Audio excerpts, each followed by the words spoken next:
Sinbad is in the studio with me this afternoon. He's appearing at the Helium Comedy Club tonight, 8 p.m., 7:30 and 10 on Friday and Saturday. Sinbad, welcome to KMOX in St. Louis. How are you? Good, man. Good to be here. It's been fun because before the interview here, we were chatting about climate change and politics and energy. And I do this thing every Friday.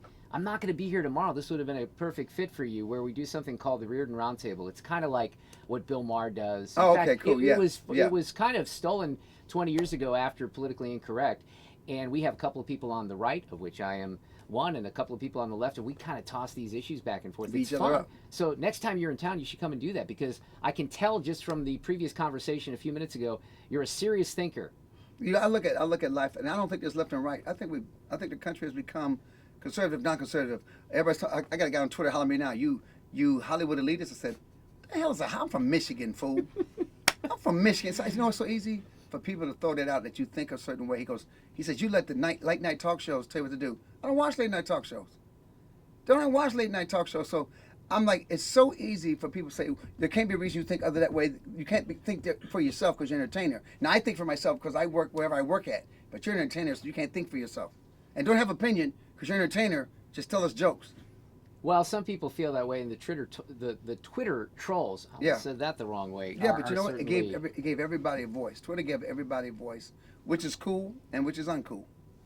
Is the greatest thing in the world being known by one name? I'm kind of jealous, because I'd like to have one name. You do have one name. Well, I have two names, though, really. You don't have to use them. So we all have two names. You choose what you use. Yeah, but if I say this is Mark, no one's going to know who I am. But if I say Sinbad's coming on KMOX, everybody knows who you are. That's why you have one name that stands out. Can you give me any kind of, options there? there? We have to give you, what's okay, y'all know him better than me. What's a good nickname? You need a nickname that fits you. We got all kinds of people. Oh, I don't know if I want to toss that out there, man. What's a that good might nickname, be bad. man? So Dave Klein, my producer, is in the studio. What fits him? He would probably be the best person to say this. What would you think? What'd you you say, best man? be careful here. Your job's on the line. I don't know, nag maybe? Nag, that's it, man. All right. Use Nags. They're called Nags. Put an S on it. Okay. My name is Nags. I don't know if I That's like a that. rap name, but you don't have to like it. Okay. Yeah, that's true. It just has to work. As long as and you it accept works. it. If somebody calls you that, even if you don't believe in it, I accept that. I'm going to work on that one a little bit. We're going to Nags, polish it man. up. But let's talk about comedy, because obviously you're dialed into the issues in the news. You do a lot of politics in the show? I think whether you're a political comic or not, how can you not now? This is the hottest America's. You can walk into a bar and just say Trump, you'll get two reactions. People either get pissed or they'll clap. Right. We've never had that. We've never been this so divided in this country. Never. People ask me a lot. The number one question I get is, outside of why is your name Nags, they say, how much show prep do you do? And I say, well, up till about 2 years ago, I did quite a bit. But now I walk in and he hands me all this material. You don't have to do show prep. He preps for you. Right, he does. I think that's why I appreciate him. And matter of fact, when he's gone, we have to write again. Yeah, I know. Believe me. It's going to change the world, bro. It is going to change the world. Yeah. Now, you were on, what was it, season 3 of The Celebrity Apprentice? Yeah, I think it was 3. It don't matter. Yeah, what happened? You got fired early? Yeah, man, I was done, bro. No, man, let's put it this way. I didn't even want to do the show. I said, first of all, you can't fire me from a job ain't real. And all he wants to do, he likes saying you're fired. He loves you're fired. Of course. He gets off on that, Right, man. right. But he loves taking entertainers and making them fight. He loves watching people be unhappy, because I think he's an unhappy person. So I used to work for him back in the 80s, bro, at Trump's Casino. Oh, you did? Yeah. Doing comedy stuff? Yeah. So I look at it, man, I watched how he got arguments started. When we first get to Nobody's Mad Yet, and I watched how he got him fired up. I said, this man, and he lives, and I watched him sit back in the seat. Once he gets it started, he sit back like mission accomplished. Yeah. I told everybody, man, look, we don't have to hate. We can go on the show, try to win money for our charity, but I don't have to attack you. I don't have to attack you. We can just have fun with this. One thing I either forgot or didn't know about you is that you were on the Red Fox show. Yo, yeah, that was my first gig. That was the first gig. What was Red Fox like, man? Red was so damn cool, bro. I bet he was. I learned so much from him for doing TV, how to take, going from stand-up comic to TV, because it is an art form. It is a different form, because I did hidden cameras trying to keep the same humor after saying it 4 or 5 times in a row. So he showed me how to do some of those things, man.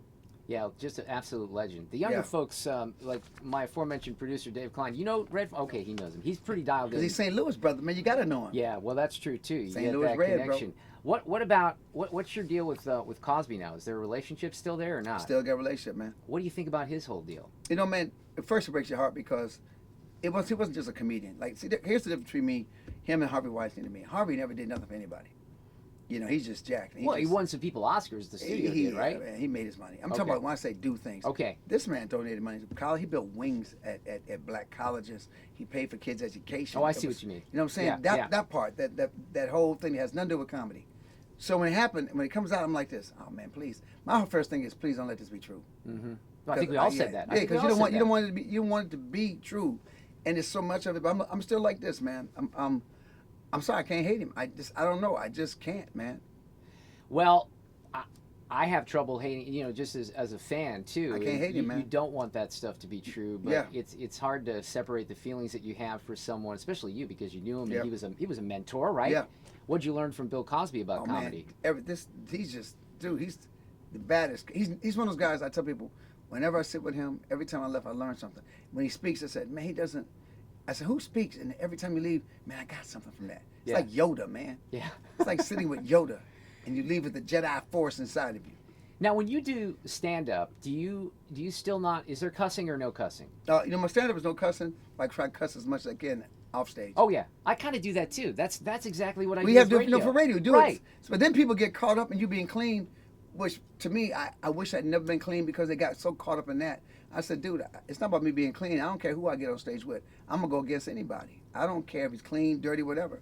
So I should have done more.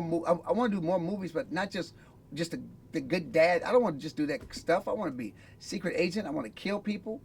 I want to sleep with Halle Berry. I want to do these things, man. Oh, that's a good one. I want to do these things, there. man. Those are lofty goals. I got things, man. I got goals, bro. Right, absolutely.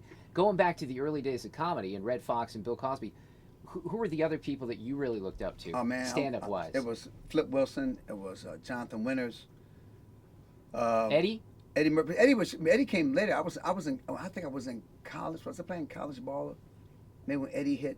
Eddie was the reason I said, I'm gonna do this. When I saw Eddie, I said, for this kid to be so young and know exactly what he wants, that blew my mind. So Eddie came in. I was on the road. No, not college. I was on the road doing stand-up about 83, 84.